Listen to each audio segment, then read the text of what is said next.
Hello and welcome to the PhD Life Raft podcast. I'm Emma Brzezinski and today I am talking to the marvellous Rachel Marsh. Rachel is currently developing a PrePhD programme to support people coming into doctoral research. And in this episode, we talk about things that might come up in that first phase of your work. And we also talk about why you should not be afraid to ask for support. So I do hope you enjoy this episode.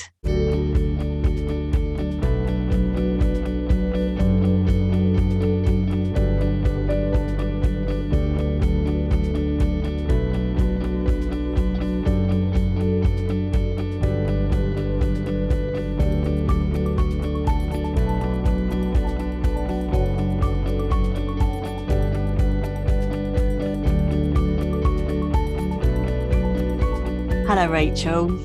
Hello. Thank you so much for being here. It's a delight to get to know you a bit better because we've started working together on a project that you are heading up, and I know you're going to talk a bit more about that. But in terms of setting people up for good PhD experiences, and I was like, "Oh, can you come and talk to us a bit more about that?" Because you've been doing a lot of thinking around that. Yeah. And so I'm very grateful that you said yes. So before we get into all that good stuff, I always ask people to tell us a little bit about themselves. So, and your own PhD experience and beyond. So can you tell us a bit about that? I will do. And thank you for having me. I think this is a wonderful podcast that you're doing and one that is certainly, I'm sure, of benefit to a lot of people. So thank you for having me. I think I want to start with my trajectory for a PhD is becoming more common in that I was in my 40s when I began it.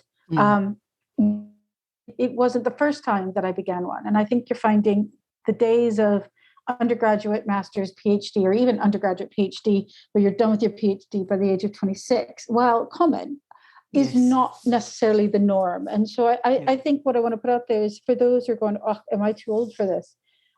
No, you're not. So Yes. That is kind of the world I was in. So my a few stops and starts. I did a Phil at the University of Dundee, which started off as a PhD, but it wasn't the right fit for me. So I stopped the PhD and rejigged and submitted as an MPhil. I actually submitted as an MPhil. And that, for me, in hindsight, was one of the best things that could happen because it was kind of like my starter PhD, my starter research. Yes. And it gave me the knowledge to understand not just what a PhD is, but what not to do. Love that. And so then when I went to do the PhD, which was then several years after I finished the MPhil, I took another big gap. I knew, it wasn't about me going around begging someone to take me. It was about me finding the right fit of the right program for me, the right supervisor for me, and a department and a program that had the same ethos that I did. Because a PhD, even in the same field, you may have a supervisor who sees it one way and the same field, and another supervisor sees it another way. So that's it in a short, is that I didn't do what we think of as a PhD is, they're really kind of, they're smart little swats and they come out at the age of 26 as a doctorate. No, I did it as more and more people are doing it as part of a longer lifetime learning process. So that's it in a nutshell. A little bit more specifically, my PhD did end up being from the University of Surrey. And I lived in Scotland while I did it. So I did a lot of traveling up and down the country, as teaching was a requirement for my doctorate. So, I think there's a lot to be said, and maybe we can talk about this in a bit about finding that right fit. But that's it in brief. I love so much about that. I love that you were in the driving seat, and I think that we can't say this enough. In terms of that, the importance of, like, as you say, of finding the right fit, but the importance of kind of knowing what is right for you. And I love the idea of a starter PhD, although some people might be horrified by that in terms of extensive. But to me, that sounds gorgeous and luxurious in terms of having more time on it. But we are just so much wisdom in that, and as you say, not begging to be taken on, finding the place where you will be honoured, where you will be part of the team. Love it. Love it. So because out of that experience, you now are working on a program that's going to serve so many and help so many other people. So can you tell us a little bit about that? I will. It's a pre-PhD program, and it's through Oxford International. I'm going to say that I have two roles in my academic world. One is I'm associate lecturer at the Open University, where it's not really a traditional university in itself, but it is teaching more traditional courses in humanities. And then this role with Oxford International has come through my work of working with international students. So what the pre-PhD is, and I'm going to say this for international students listening, it's come out of the mindset of the pre-masters, that entity that some international students do the summer before they start their masters to get their language skills and their academic skill sets ready for the master's program. So that was the initial impetus. However, with that said, and this is where I'm speaking to all future, current, past PhD students, it is not just for international students. So what the program does is it provides people with a chance to understand fully what a PhD is in the UK. There's no coursework. It's working with a supervisor, manage your own time. You may be doing lab work. You may be sitting by yourself in a library. You might be sitting by yourself in your own office. You may be in a shared office. But it's that idea of the independent researcher. And it's a 10-week program that prepares you to be what I see a PhD in the UK is, which is an apprenticeship to research. So I'm going to back up a little bit and say the reason why this came out of that pre-masters is because the international students coming into Britain often have this wonderful opportunity before going into a master's of doing this pre-masters course. And it means that they're getting all these academic skill sets that home students don't have. So when I was approached about doing the pre-PhD, I said, well, you know what? Well, this is great for international students. So many home students need this as well. Need that opportunity to just take that notch up of their researching skills before diving into the PhD program, about understanding and preparing for that apprenticeship. So that when they do start that PhD, and this has happened so much, and they do start that independent research lifestyle. I don't want to use, I've used the word prepared too much. I'm going to stop using that, but I'm going to say is they're ready to take on that challenge, as opposed to getting into it and going, oh no, I didn't realize I'm going to be so alone, or I didn't realize I was going to have to do this, or, oh my gosh, I've never really done my own time management. I've always had essays scheduled in, and it's getting that solidified and a part of their academic lifestyle before the start. So while it did come out of the international mindset, it is something that is useful for anyone going into the program. So yes, so that's what it is. It's a 10-week online course through Oxford International. Yes. What I think is so gorgeous about it is that it's recognizing that this is a very different experience that you're entering into, in this sense of kind of an orientation about it, so that you can just kind of go, okay, what's going on here? Because so many people, as you say, arrive in a program and go, blimey, I don't what is this? What is it?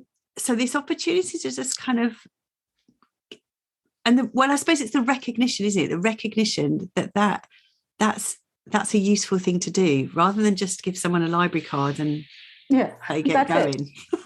Yeah, there you go. There's your lab equipment, or there's your library. Off you pop. Exactly, and it's been interesting because I've been into meetings with potential partner universities, and the universities are coming and going. Right, we're finding what they're saying is our students are coming to us and they've got great grades and great backgrounds, but the research proposal isn't up to scratch. Are you going to help them get their research proposal up to scratch? And my response is yes, but that's not enough. And I have developed and finishing off developing the program with the student in mind, which in turn benefits the university. I'm not coming at it from a university perspective, because what I want to see is that if a student can make it through that first year and get through progression, That's what this program is about. It's so that you're not wasting that 6 months flailing and they're going, now I've got 3 months before progression. I've got to scramble and get it all together. For those of you who are listening and don't know what progression is, it's after your first year when you're progressed into an official doctoral candidate. And oftentimes you don't make it through that first year. You can either take longer, all kinds of stuff can happen. So that's what this program's at. So it's been really interesting talking to universities and me helping them see it's not just about getting that research proposal up to scratch. It's about what they do with that proposal once they've gotten it accepted. And so that's where I'm coming with it. Yeah. Yes. So tell us a little bit about what are the kind of elements that, because I think it's really useful as a kind of orientation for people to go, oh, have I thought about that? Have I thought about that? Have I thought about that? Tell us a little bit about what you're offering. Right. Well, it's a 4-module course. The first module is 2 weeks. It's crash course, academic skill sets, hedging, even basic things like plagiarism. We think we all know it, but once you get into the research, what is basic knowledge and common knowledge when you're dealing with such a niche subject, things like that. Crash course into that. And really what I'm thinking, what we're looking at is students are coming in with this knowledge already. It's reminding them of it and taking it up to just that little bit more, that higher notch. That's why it's only 2 weeks. Yes. And then the longer part of the course is 6 weeks. It's discipline specific. Now, this is something I also talk to universities about. They come in and go, well, how can you teach someone in arts and someone in neuroscience? And I said, because this is open to all fields. And I said, well, on that same note, someone doing a degree in arts is going to still have a very different thesis than someone else in arts. Yes. So we're not coming in as supervisors in that second module. What we're doing is it's discipline specific. You can choose from arts, humanities, social sciences or sciences, or a combination thereof. You look at the various materials for that discipline and then work with me and the other tutors and your peers to apply that to your research proposal and so that you're prepared to go forward. And then the last module is a sort of bringing it all together module. It's the third module. But at the same time, there's a portfolio module that runs concurrent in the 10 weeks. And in that, the outcome is a digital academic presence. Now, I know for some people out of certain nations, this is a dangerous concept, so it's part of what we discuss, and a journal article that we will encourage you to publish and to go forward with. And part of that is so that you can take that into the program. You could take that published article, or you can work towards publishing it in your first year with you. Because one of the other issues is, and this is looking down the lines of a PhD, is nowadays you're expected to come out of a PhD with a PhD and teaching and articles and conferences and all of that, and you don't have time. So we're given that little bit start in this program. So you do come out with, a poster, an article for publication, a presentation, or teaching, if you want to go down that teaching route, and an academic electronic presence. So that's that fourth sort of portfolio module that brings it all together. And then you're ready to go. No problem after that. Love it. Theoretically. And I love what you said at the beginning in terms of reminding people of what they know. Because I think so many people in PhD programs feel really de-skilled. And I think it's just what we were talking about in terms of arriving on a program and being like, wow, what is going on here? And then they forget all the things they do know, all the skills they are bringing with them. Yeah. And I just think it's brilliant that I think it's brilliant you're being really student-centered and thinking, okay, what does someone need here? And what do they already have? And encouraging people to explore what they already have. And flex, as my sons would say. They're really...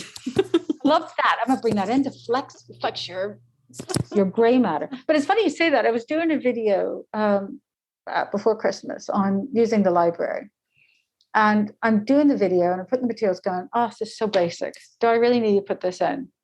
And then I realized exactly what you said, Emma. Sometimes we forget. And the crux of this little mini module or mini lesson is that you don't necessarily need to use the library at your university. You through Solnold, you'll have access to partner libraries. Maybe the best library for you is actually the public library. Maybe it's this, maybe it's that. And it's things that you know, but when you're mired in that PhD, we've all of those who've done research, you get in this panic because you can't get access to an article. And you kind of have to step out of it and go, wait, actually, got a lot more at my disposal. So that basic information is part of it. It's just reminding you and bringing it to the forefront of your mind, of their minds, of the students' minds, and helping them say, okay, sometimes this is all you need. A little bit of common sense goes a long way. Yeah. Well, it's perspective, isn't it, as well? It's perspective. And I think just is permission giving too. Because I think that PhD students are awesome.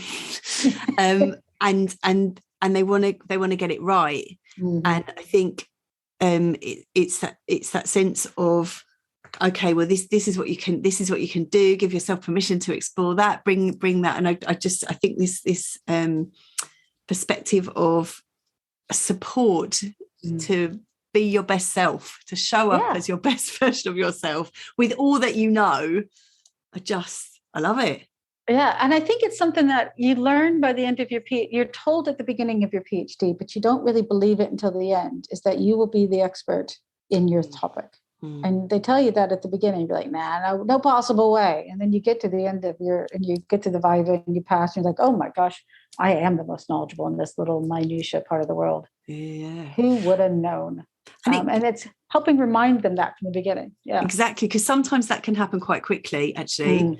Sometimes it's as we both know, it's the middle of the first year and you're already exploring some really cutting edge material. You might have come across something particularly in an archive, and already you're ahead of your supervisor in that. Already you're at a cutting edge place. So I think it's brilliant from the get-go to be, I'm the expert. I'm going to trust myself as an expert here. And that's where the UK PhD, and this is a little bit of a help for, I was going to say international students, but it applies because this is, the UK PhD is so different than many other PhDs in that there is no coursework. So from day one, you're expected to just stuck in and get going. And that can be really scary. And it's scary enough for a home student coming out of, say, a master's or an undergraduate. But it's especially scary for the international students. I'm North American, and I did my undergraduate in the North American system. And luckily, I had my master's and my MPhil to go through before getting to do PhD. But even sharing a language, the system is so different that independent study and the assumption that you will be the expert takes a while to kind of to believe. Yeah. Yes. Well, it's that weird dynamic, isn't it? It's like pressing the accelerator and the brake at the same time, because you might be feeling really de-skilled, but also being told that you're the expert. So you're like, what? Yes. So that sense of actually being able to perhaps to milk my metaphor. Yes. To take your feet completely off and have your hands on the wheel just to feel steady. So that you can, was that a useful? I don't know. I love metaphors. I think you're exactly saying it. But I think you've actually said it there, because there are times where you can't get that chapter right. Your research is going off. You haven't gotten your ethics review, and you feel like you might as well be back in school. But at the same time, you're going to have done, by the middle of your first year, middle of your second year, but certainly by the end of your second year, you will have done more research into your topic, or you should have done, than your supervisor. So it is a really weird little world to have some things that just keep pushing you back, reminding you that you are an apprentice. And then other times that you are at the top of your very niche field. And that's why I do keep coming back to the fact that really a PhD is an apprenticeship for research. It's not it's even more than a learning process. It's a skills process. Yeah, absolutely. It's that thing of, isn't it, of being like a colleague in training, training. And that's a difficult negotiation. It's a difficult negotiation. So the things we're talking about here is, and it's what we're preparing them for. So, I mean, and it's great we're having this podcast. This is, I think, a really helpful starting point. But what the program does, and I think more universities are starting to do this with their first year PhDs, is they're putting these discussions in practice, so that it's not just about hearing two people, you and I, chat about it, but it's showing students themselves these facets. Yeah. So, for example, looking at the digital presence aspect of the portfolio PhD, that may seem superfluous, but what it does is it means that these students are reaching out to other digital presences online that are academic and making these networks. And as they do that, they'll see these things, and it becomes, you and I having conversations, they're having conversations with us, they're having conversations with other people. So all of this is about a larger practice, about pulling it in, and not just telling them that, not just going, right, Cynthia, be prepared. It's about providing them with actions and activities so that they can see it through their own purpose, their own goals. I love it. I love it. And I think every PhD program should have this. But I think also what's worth, so if you're listening to this and your PhD, your university doesn't have this at the moment, well, first of all, you can think about what you might need for yourself, but also perhaps agitate for having that input, because it's, you deserve it, and there are the support that can help you to go forward. Yeah, I mean, while I would love for everyone to come along and be part of the online program that I'm developing, the truth is, so many universities in the last 5 years, especially since the TEF have come out, have instituted a doctoral college. Go to your doctoral college and say, okay, I don't feel prepared. Or maybe I'm prepared now, but I see people coming in that aren't prepared. Can we start a mentorship? Can we do some of these? Yes. Yeah, can we do some of these things? I don't feel like I'm having time in my second year to get these articles written, and I'm going to need to get a job. What can the doctoral college do to help me build that in? So universities are becoming more aware, but I think because universities are, universities, which is a whole different podcast. Yes. Laughs nervously. Yeah. It sometimes it takes the input of the people on the ground or in the trenches to come and go, we need this. Yeah. So what you and I are talking about, Emma, is something that if students are out there going, this sounds like something I need, but I'm in the middle of my second year, or I can't afford to do the OP PhD, or I don't want to. Take this to the doctoral college and chat with them about it. I also want to just keep saying, I keep using my fictitious student at the moment is called Cynthia. I don't know why. I think it's because I don't have any Cynthias on my course. So as soon as I get one, I'm going to have to find a new fictitious student to use in my examples. I love it.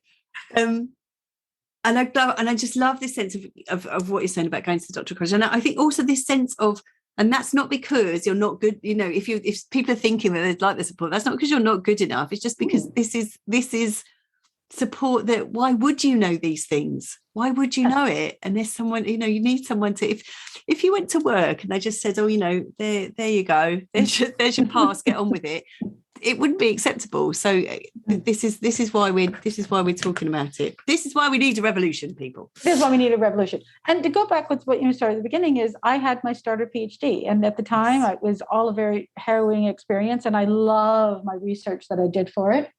I stand by it, and I'm very proud of it. And I think in some ways it's better than some of my PhD research. Don't tell anyone. But on a trajectory of getting where I am now, I needed that starter. And so many people don't have that opportunity. So by me realizing it wasn't the best fit and rejigging it into an MPhil, I gave myself knowledge for the future, which so many people don't have that opportunity to do. Although I will put out there, if you have the resources and the will and the time and the energy, do an MPhil before you do a PhD. Go for it. What the heck? And that is a whole nother podcast. Yes, that is a whole other podcast. So definitely, we need to let's talk about that another time, right? I'm booking you back in. But before I let you go from this time, I always ask people for a top tip, which I know is completely unfair, but I'm going to ask anyway. Do you have a top tip for people? I do. Don't necessarily go to the university that's nearest to you. And it's the hardest advice to go by if you've got caring responsibilities and a job and all the things that we have in life. but sometimes the best match for you may be elsewhere. And so if you really want to get to the PhD in the least amount of pain possible, I'm not saying you won't complete the PhD at the place most convenient, but it may not always be the most painless. Look further afield. And especially since the pandemic, I finished my PhD prior to the pandemic, and I was still allowed to come up and down the country and have supervision on Skype. And I even did some teaching through Skype and all kinds of stuff. Universities are so much more flexible. So that's my top tip. Do your research, use your researching skills to find that university that has the supervisor and the ethos that matches what you want out of a PhD.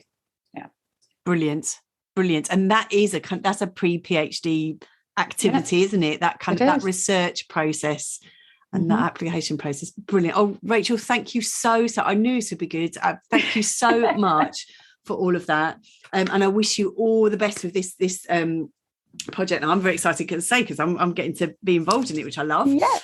Yes. And my pleasure. Thank you for having me. This has been a joy. Thank you. Thank you. And thank you all for listening.